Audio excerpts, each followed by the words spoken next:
It's Friday, and I am back in these here United States, and I got me a brand new camera. But I figured I would give a little recap of my recent trip to the UK. I even got a little list here, so I remember it succinctly, which can be quite difficult because I was on the move the entire time. Me and Mrs. Treasure had a wonderful time. I was just tracking my face properly. Anyway, so to start it off, I landed in London. Switch hands here. And I immediately rented a car and took said vehicle to Southampton. Now, I made a walk and talk from there. That was a cool place. I only spent a night there, but that's actually one place I would like to go back. And that actually is, I think that was like the first stop where the Titanic was leaving on their maiden voyage. I could be wrong about that. But this trip ended up having a couple Titanic tie-ins, which was really kind of interesting. So from there, I drove to Tintagel. That was a cool place. Stayed at a very weird hotel. Camelot Castle Hotel. Very weird. Really cool though. And I did a video from there as well, and you know, I showed, if you saw, you would have known, but very culty. From Tintagel, I drove to Glastonbury. Now Glastonbury was awesome. Okay, let me go back to Tintagel. So Tintagel, supposed to be the birthplace of King Arthur. Went up to the top of Tintagel Castle, got an awesome photo. Really awesome, which I need. What's up? Which I need to. Oh yeah, I'm trying. Anyway, got up there, took that really awesome photo, and just it was a great time. It was also kind of weird, like smuggling a shovel in a backpack up there. By the way, Excalibur metal detecting shovels, the two-piece Michelin, performed flawlessly. I've taken it to the UK twice. That shovel has crossed the Atlantic Ocean 4 times and performed flawlessly. That thing's got some serious treasure magic on it now. If you believe in that, which I do, I'm very superstitious about it. That shovel is loaded up with treasure energy. So know that. So let's see. So from Tintagel, we drove to Glastonbury. Glastonbury is supposed to be where Avalon is. And man, that was cool. Me and Mrs. Treasure went on the Glastonbury Way walk, which is like a 7.5 mile walk. And it culminates in a very steep climb at the Glastonbury Tor, which is like the remaining tower of a church that was there. I think it's called St. Michael's. But just an incredible place. And I got some cool pictures there too, which I'm sure you're seeing them. I'm sure, you would think I would show them. So then from Glastonbury, got back in the car, drove to Chepstow, Wales. Now, at this point, I was so ready to be out there digging some treasure. And I get there on Friday. We weren't originally going to dig on Friday. It was just going to be registration. But luckily some people had showed up, and Martin Stokes, the director of Digging History UK, great guy. He was like, well, you know, we've had some people show up that are just going to be here for a day, so we're going to dig for a couple hours. So on that day we got to dig for a couple hours. I found some cool stuff. Day 2 came around. Day 2, I was on the magic, boy. That was a really good day. Day 3 ended up being a great day too. It's funny how, like if you go to a hunt, you kind of spend your time feeling it out. If it's a natural hunt, you're looking for where you want to be. Everyone is. And people tend to move in packs. And I walked a long way on day 2, and then I came back and I was like, you know what? I'm generally a multi-signal trashy area hunter. I know there's this one place where there's been tons of traffic. There's iron everywhere. The treasure hunter in me says, go there. Go where you know. And even though, like, I mean, I'm not from Wales. Never hunted in Chepstow. Just the ground, the way it sounded, I know it. Well, I got on it and it paid off. It was just one of those times where trusting your instincts really turned into a wonderful thing. And I can't wait till those videos come out. I'm working on editing them now. It's kind of weird because I'm like, after all the traveling, I'm tired. So, and I was tired there too. I was just moving constantly. Like, we did so many things while I was there. A lot of fine dining, which is my other hobby. And Mrs. Treasure, that's her hobby as well. We love it. If a place is all like, we got a Michelin star, we're trying to see what that's about. And we did. And I mean, it was just great. So, wonderful time in Chepstow. Thank you so much to Digging History UK for just putting on a really solid event. It's always good. They do great digs. Now they normally operate out of Lincolnshire. So, you know, if you're there and you're in that area, you want to check them out, Digging History UK, I'll put the information down in the description. Just a wonderful, wonderful thing. So, finish up the hunt in Chepstow. By the way, Chepstow was steep, boy. I was walking down into their downtown like every day. And they put a workout on your calves now. I'm trying to tell you. I'm sure if anyone's from Chepstow, they got some strong legs. Because if you're walking around that place, I'm trying to tell you, it will strengthen you up, boy, for certain. So anyway, we leave Chepstow, we head to Bath. Now, Bath is a cool place. A Roman town. And the hotel we stayed at was the Hotel Gainsborough. It's the only hotel that has access to the ancient thermal spring water that the Roman baths used for their bath. And down in the bottom of that thing, they got this spa area.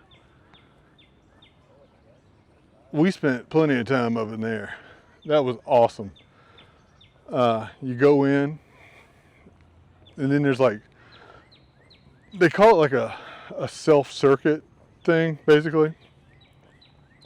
So they got a warm pool, a hot pool. Then they got like an infrared sauna, a regular sauna, a steam room. Then they got this big thermal pool area with these like massaging jets. I mean, they felt like they'd break your neck. That's how strong they were. They were awesome. Anyway, relaxed there. It was cool. I mean, it was like mega cool. I would go back there in a heartbeat. In a heartbeat. And from there, we went to London. So we get to London. We drop off the rental car. Now I'm going to tell you something. Driving around as an American in the UK, it's not particularly difficult. But when you get to London, it's wild. It's a wild spot. So it's like any other city driving, but opposite, because you're on the other side of the road. So like you got a lot of things going on. You got to concentrate heavy. I didn't have any problems, but also like you can get around so effectively with public transportation. You don't need a car in London. So we dumped that bad boy.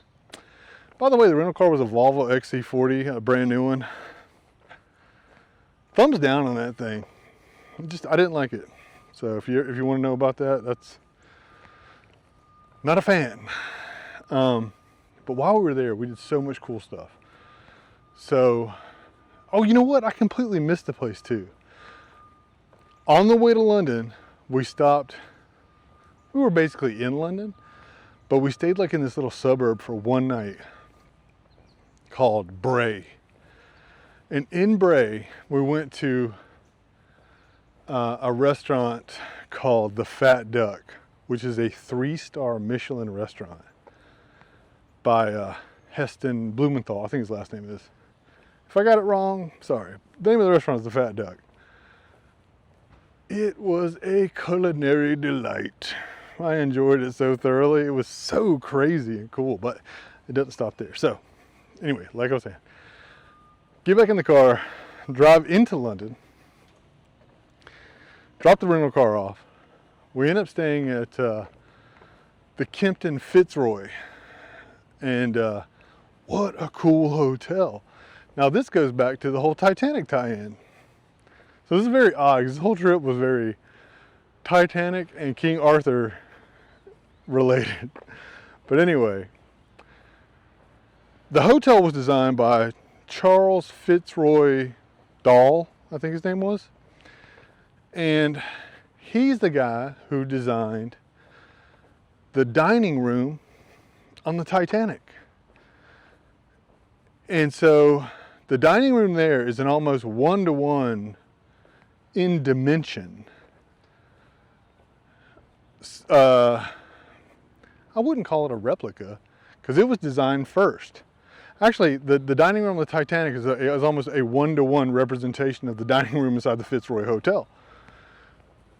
Anyway, that was cool. But at the top of the staircase, there's this thing called Lucky George, which is this like brass dragon. And there were 2 versions of it. The other one is at the bottom of the floor of the sea, of the ocean on the Titanic. And the other one is sitting there at the top of the staircase at the Kempton Fitzroy. I guess you can tell why they call it Lucky George, because it's still here and the other one isn't. But while we were there, we went and did dinner and a show at the Ritz. And I'm going to tell you, although it's a 2-star Michelin restaurant, that experience was so incredibly memorable. Me and Mrs. Treasure had a great dinner, and they played music. It was a live dinner show. It was such a throwback to like a time that I've never experienced. We're talking about opulence, gang. It was great. And hold on, I'm about to have the sun behind me, so I got to change the angle of my camera. And then we ate, danced. They brought out a cake and said, "Get that treasure on it." It was so cool. It was like one of the best times. This trip was slam packed that we never stopped moving. And it was just an unreal experience. Like, okay, so all the stuff.